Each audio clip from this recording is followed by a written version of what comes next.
안녕하세요, 수험생 여러분. 짱박사 경제학의 짱박사입니다. 자, 오늘 우리 시험에 정말 중요한 주제죠? 바로 케인즈 모형 안에서 재정 정책이 어떻게 작동하는지 제가 아주 그냥 확실하게 뽀개드리겠습니다. 자, 오늘 우리가 함께 정복할 내용의 지도입니다. 1번부터 6번까지 이 순서대로만 차근차근 따라오시면 오늘 수업 끝날 때쯤엔 재정 정책이 그냥 내 손 안에 있는 것처럼 느껴지실 거예요. 준비되셨죠? 갑니다. 바로 이 질문. 이게 바로 케인즈 경제학의 심장을 꿰뚫은 질문입니다. 시장은 내버려 두면 알아서 잘 돌아간다는 고전학파의 믿음이 대공황이라는 거대한 현실 앞에서 산산조각 났을 때 케인즈가 외친 거죠. 이봐, 이럴 땐 정부라는 구원투수가 등판해야 한다고. 자, 그럼 본격적으로 그 구원투수가 뭘 하는지 파헤쳐 볼까요? 자, 첫 번째 단계입니다. 우리가 알던 단순한 경제 모형에 정부라는 아주 강력한 플레이어가 새롭게 등장합니다. 이 선수가 들어오면서 게임의 판도가 어떻게 확 바뀌는지 한번 보시죠. 여기 슬라이드를 한번 보세요. 경제를 하나의 커다란 파이프라고 생각해 볼까요? 정부가 딱 등장하면서 이 파이프가 좀 더 복잡해졌어요. 이제 경제에 돈을 콸콸 쏟아붓는 주입구는 기업의 투자, 아이뿐만 아니라 정부의 지출, 주의까지 두 개가 됐고요. 반대로 돈이 줄줄 새어나가는 누수 지점은 가계의 저축 S에 더해서 정부가 걷어가는 세금, T까지 생긴 거죠. 자, 그럼 경제가 안정적으로 돌아가려면 어때야 할까요? 맞습니다. 저울이 보여주듯이 들어오는 돈의 총량 I 플러스 G, 과 빠져나가는 돈의 총량 S 플러스 T가 정확히 똑같아져야 합니다. 이게 바로 정부가 포함된 경제의 새로운 균형 조건이에요. 아주 중요합니다. 자, 이제 정부가 휘두르는 두 개의 강력한 무기, 바로 정부 지출과 세금을 살펴볼 건데요. 여기서 진짜 마법 같은 일이 벌어집니다. 정부가 100억을 쓰잖아요? 그럼 경제 전체에는 100억이 아니라 마치 나비 효과처럼 300억, 500억의 어마어마한 효과가 나타나요. 그 비밀이 뭐냐고요? 바로 승수에 숨어 있습니다. 자, 이 수식 보고 쫄지 마세요. 제가 아주 쉽게 씹어먹게 해드릴게요. 정부가 100억을 들여서 다리를 짓는다고 상상해 보세요. 그럼 그 100억은 건설 노동자들 주머니로 들어가겠죠? 그분들이 그 돈을 받아서 고이 모셔둘까요? 아니죠. 여기 MPC, 한계 소비 성향이 만약 0.8이라면 100억 중에 80억은 바로 식당 가서 밥 사 먹고 마트 가서 장 보는 데 씁니다. 그럼 그 80억은 또 누구 돈이 되죠? 식당 사장님, 마트 사장님 소득이 되잖아요. 그럼 그 사장님들도 또 그 돈의 80%, 즉 64억을 다른 데 쓰겠죠. 이런 식으로 돈이 꼬리에 꼬리를 물고 계속 돌면서 처음에 100억이 눈덩이처럼 불어나는 거예요. 그 총합이 바로 승수 효과인데 여기서는 무려 500억이 되는 겁니다. 와, 진짜 대단하지 않나요? 이번엔 세금 승수입니다. 공식이 비슷해 보이는데 결정적인 차이가 있죠. 먼저 저기 앞에 떡하니 붙어있는 마이너스 부호. 이건 너무 당연하죠?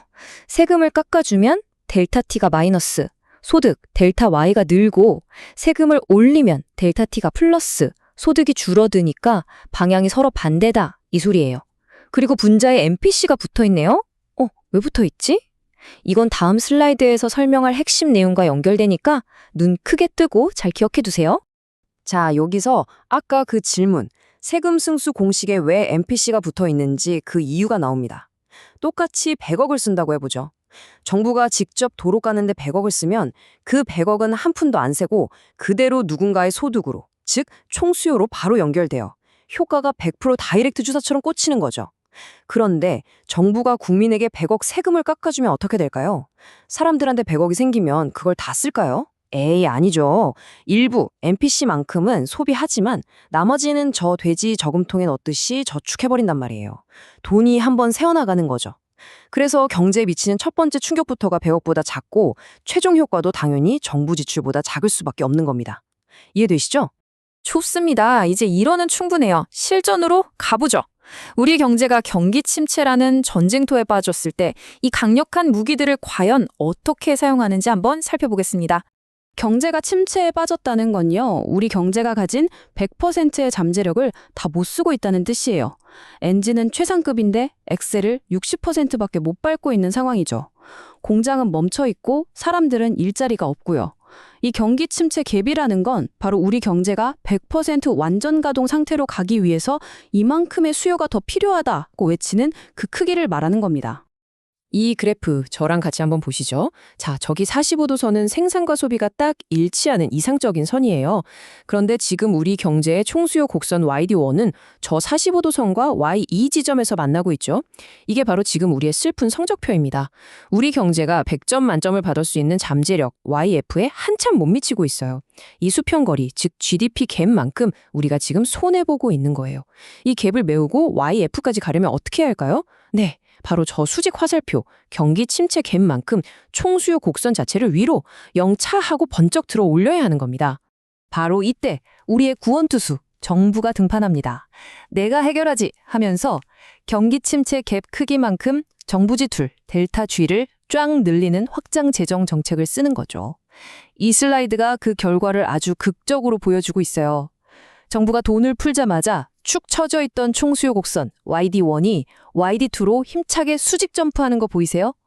그리고 새로운 균형점은 정확히 우리가 목표했던 완전 고용 YF 수준에 착 하고 안착합니다. 멈췄던 공장이 다시 돌고 실업자들이 일자리를 찾는, 경제가 다시 살아나는 바로 그 순간입니다. 그럼 반대의 경우는 어떨까요? 경제가 너무 후끈 달아올라서 물가가 막 치솟는, 그러니까 파티가 너무 과열된 상태일 때는 어떻게 해야 할까요? 인플레이션 갭이라는 건요, 쉽게 말해 물건은 100개밖에 없는데 사람들이 150개 살 돈을 들고 막 달려드는 상황이에요. 물건은 한정돼 있는데 돈이 너무 많이 풀리니까 물건값이 천정부지로 치솟을 수밖에 없겠죠? 이게 바로 인플레이션입니다. 이 문제를 해결하기 위해서 정부는 긴축 재정 정책을 씁니다. 예를 들어서 불필요한 정부 지출, 델타 G를 줄이는 거죠. 그래프에서 보시는 것처럼 저 인플레이션 갭만큼 정부 지출을 딱 줄이면 너무 들떠있던 총수요 곡선 YD1이 차분하게 아래로 내려와서 YD2가 됩니다. 이렇게 하면 괜히 실업을 만들지 않으면서도 과열된 경제를 식히고 물가를 잡을 수 있게 되는 아주 현명한 방법이죠. 자, 이제부터 집중. 시험에 정말 단골로 출제되는 약간 마술 같은 개념을 하나 알려드릴게요. 한번 상상해 보세요. 정부가 1,000억 원을 쓰는 동시에 세금도 똑같이 1,000억 원을 더 걷는 겁니다. 그럼 지출의 긍정적 효과와 증세의 부정적 효과가 서로 완벽하게 상쇄돼서 구매소득은 그냥 그대로 변하지 않을까요? 퉁쳐서 제로가 될 것 같지 않으세요? 과연 그럴까요? 정답은 놀라지 마세요. 바로 1입니다. 숫자 1. 균형재정 승수는 언제나 항상 예외 없이 1입니다. 아니 왜요?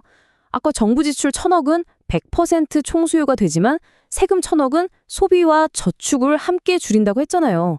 그 미세한 차이 때문에 지출의 긍정적 효과가 세금의 부정적 효과를 아슬아슬하게 이기는 겁니다.